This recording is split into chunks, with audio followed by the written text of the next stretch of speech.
Hi, this is Tracy from Technology Support Services. This video will show you how to complete the requirements for Assignment 3.6, Assignment Creation. There are literally thousands of different kinds of choices that you can make when creating assignments depending on what you're trying to accomplish with your class. For this assignment, we're just going to create a simple assignment with an embedded video. During the rest of the course, I will try to demonstrate some of the other things that you can do with assignments. And then if you have an idea of something you'd like to accomplish, please don't hesitate to reach out and we can talk through what some of your best options are.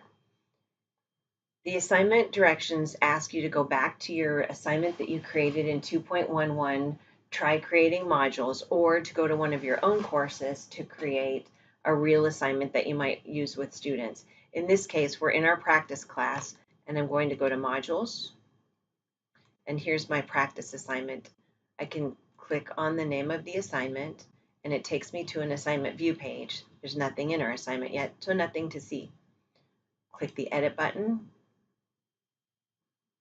and then the first thing that you want to do is to name your assignment. And in this case, we're going to have students watch a video and answer a prompt. So I'm going to say fit formula video. Now, if you're having students watch a video and answer a prompt, it's best practice to put your directions and prompt above the embedded video.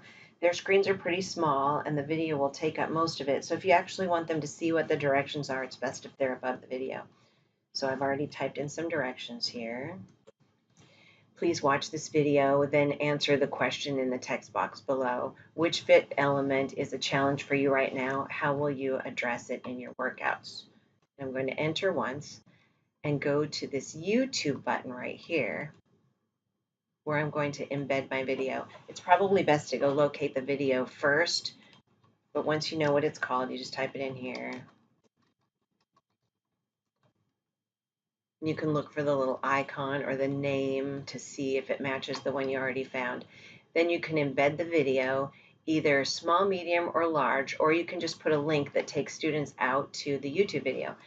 Their screens are pretty small, so the link is not a bad idea because it will open it up where they can go full screen, but they can do that here too. So I'm going to embed my medium. Small, it would be really hard to see.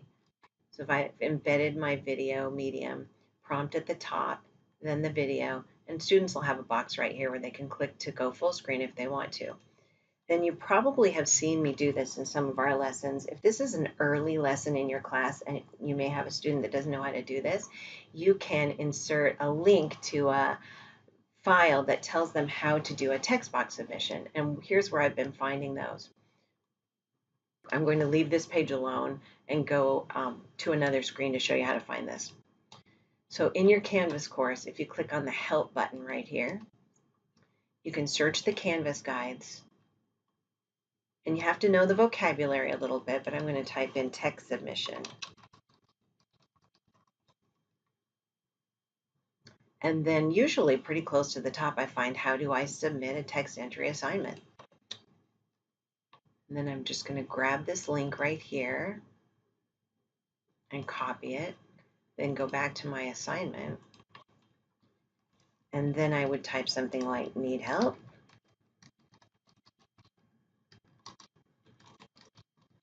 You could type in the whole name of the article if you want to, but you can just say click here.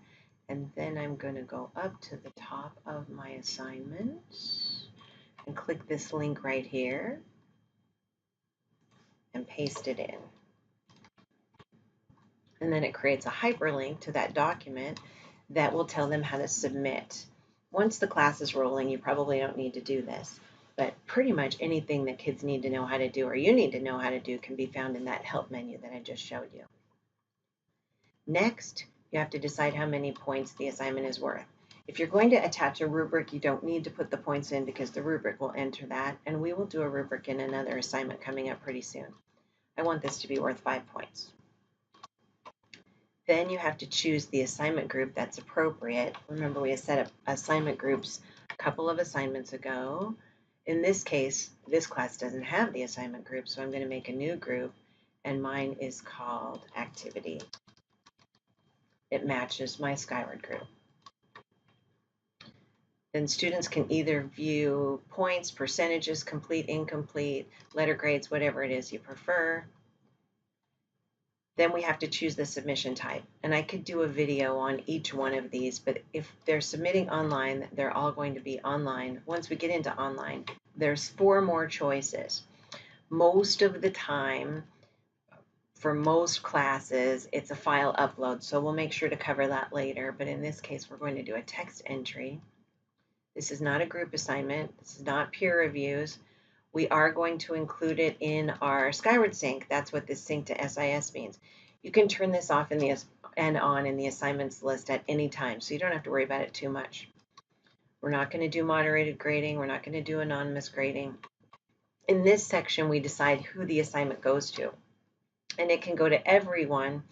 But if you're in a class with sections and you delete this everyone, all of your different sections will show up here, and you can choose just one section. You can choose individual students. You have to include everyone in a section if you want it to go to Skyward, because it's not possible in Skyward to have some assignments going to some kids, some assignments going to the other kids. We'll talk about that some more too. Now the due date just says when the assignment will be due. Students still can submit after the due date, but it will have a red missing or late or whatever it is that is the case when you go into SpeedGrader, and then you can decide what to do with that information. Availability dates say when it's available to students. So if this is due May 9th, I don't want kids to see that till May 9th. I would go here and just click on May 9th, and that's when that assignment will open up and be available to students. Then maybe it's also due on the 9th, but I'll take it for 3 or 4 more days. I can say that it's available until May 13th, for example, and then after that it won't accept submissions anymore. So due date just tells the students when you'd like them to have it turned in by, but availability dates say when it will be available to students. And then we save the assignment. If this is an assignment you're creating in a new assignment in one of your own classes, there will be save and publish down here. But right now we're just doing save. And then we can see the assignment, what it looks like to students. If you really want to see what it looks like to students, we can go back to our home screen, click the student view,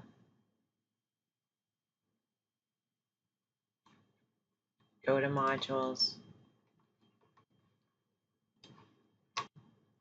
click on the assignment, and here's the student view.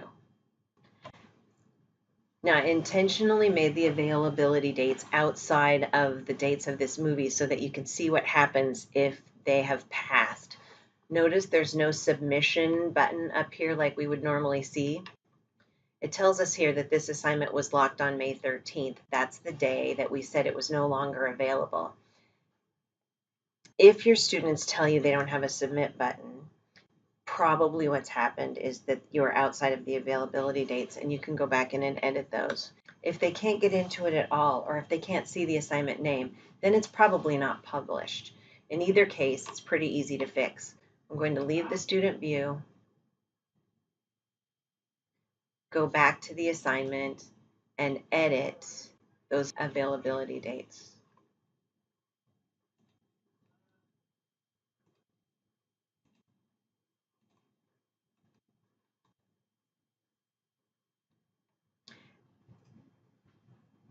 If the problem is that your assignment isn't published, you can either go back into the edit screen and at the bottom choose save and publish. Ours is already published, so you couldn't see that here.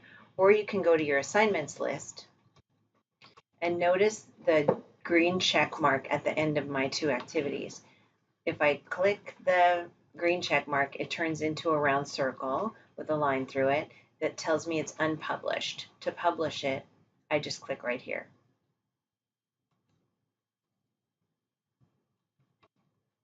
And then when I go back into my student view,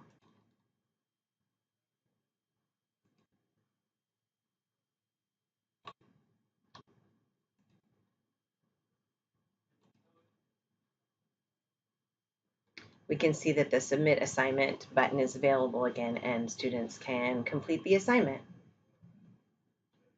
Well, that completes the requirements and a little extra stuff for how to create an assignment 3.6. Please don't hesitate to contact me if you have any questions. See you next time.